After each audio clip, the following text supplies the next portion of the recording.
When I first saw this business, I was heavily in debt, and I saw it as a way not only to change my lifestyle, but to be able to clear my debts much, much quicker than I had. I had credit card debts, several credit cards, all maxed out. I had consolidation loans. I'd taken consolidation loans several times, so I'd got consolidation loans of consolidation loans.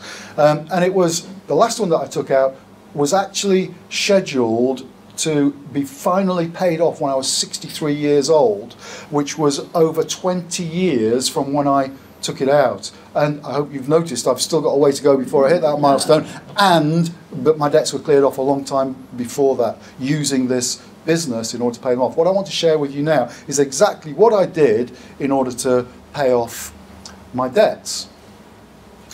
The first thing I needed to do was to solve the problem of the debts rising year on year. And to do that, you just need to make sure your income is more than your expenditure.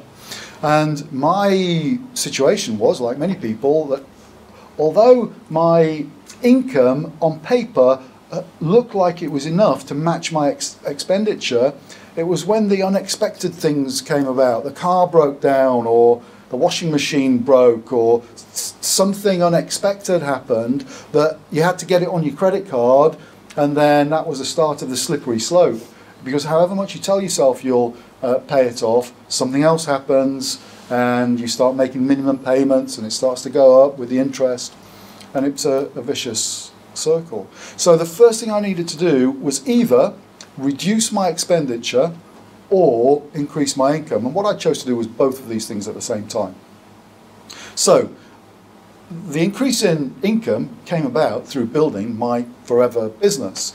And I put almost all the income, the growing income from the forever business, towards paying down the debt. A little bit of it was towards paying the mortgage, so I didn't get into arrears with that. But most of it was towards paying down debt.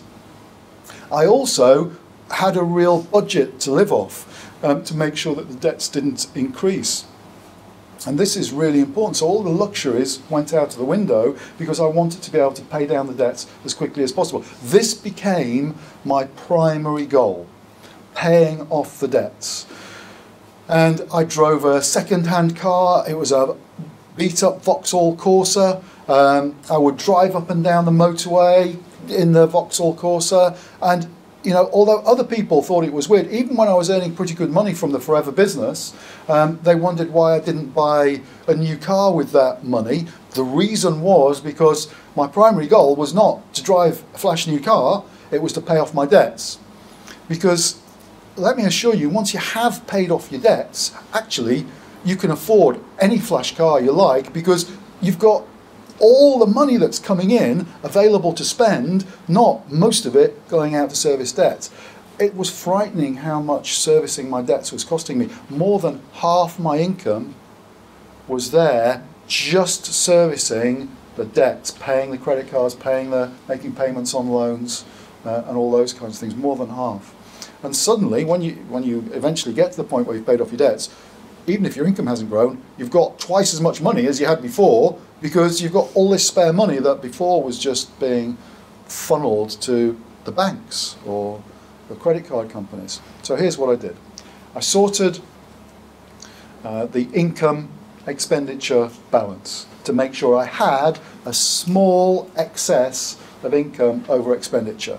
And I did that, as I said, through living on a budget and through working my forever business so that I got this income. It wasn't a huge amount of excess income that I had in the early days, but it was enough to make a start. And for me, it was as much a symbolic start. I took my credit cards and my loans and I made a list of them all. And I won't give you the whole list because it'd be longer than the sheet of paper that I've got, but let me give you an example. Let's say I had a Visa card and it had, I'm going to use round numbers. They're not the real numbers I had, because the numbers I had were actually quite a bit more than the ones I'm going to show you. But just for ease of use, I'm going to show you what I did. A Visa card with £1,000 on it. I had a MasterCard with £3,000 on it. Then I had store cards. I had several store cards actually. because they are just so easy, aren't they? When you go to pay at the till and they offer you a special discount just for taking the card, and then they put it on the card, and then when it comes to pay for it, you think, well, if I just pay the minimum payments, I can actually go out for a meal. It's just such a slippery slope. And I had these, and so maybe I've got £500 on this one, and maybe I'd got, I'd only had one purchase on this, so it was 250 or something like that. I mean, I don't mean one item of clothing, I mean one visit to a store, something like that. And then I had a loan, and the loan was quite a bit more. Let's say there was £10,000 on one, and loan two, £15,000. I had £200 additional income as a supervisor to start paying off my debts. I was meeting all the minimum payments from the balanced income and expenditure, but I wanted to start paying these down. And I had £200. Let's say my minimum payment on this £250 is going to be, if it's 5% of that, it would be a £5 minimum payment. So I put my £200 towards paying this off. In 2 months, I've paid off that card. And what that saved me is the £5 minimum payment that I'm paying there. And so the next month, I find the next smallest. £500 minimum payment, £10. And I'm paying my £200 off this £500. But now it's not just £200, it's £205. Because the minimum payment that I was paying here, I'm now paying to this. Doesn't sound like much at this stage, but believe you me, as we move through these, it makes a massive, massive difference. So within 3 months, I've paid this off as well. Now, there is a school of thought that says you should look at which of the credit cards you're paying the highest APR on and pay that off first. And logically, that is a really good idea. But few of us are logical in our approach to this, and I think that by actually paying off one in full quite quickly and another one in full quite quickly is so emotionally motivating that you feel like you're actually getting somewhere and achieving something. So I think if you start with the smallest one, and then the next smallest one, the next smallest one, it feels like you're actually doing something about it. So when I paid this off, and remember, it's a couple of months for that, 3 months for that. In fact, between these two, 750 at £200 a month and £205, that's only 4 months I'll have paid these two off. And now I've saved both these minimum payments, so it's £215 per month that I'm paying down. So I'm accelerating the rate at which I'm paying down the cards. Now on this list, the next one is the Visa with just £1,000.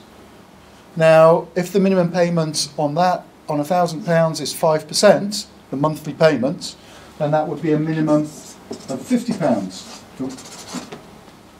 And so I'm paying my £215 off this now, actually plus the minimum payment of 50, so this is going down.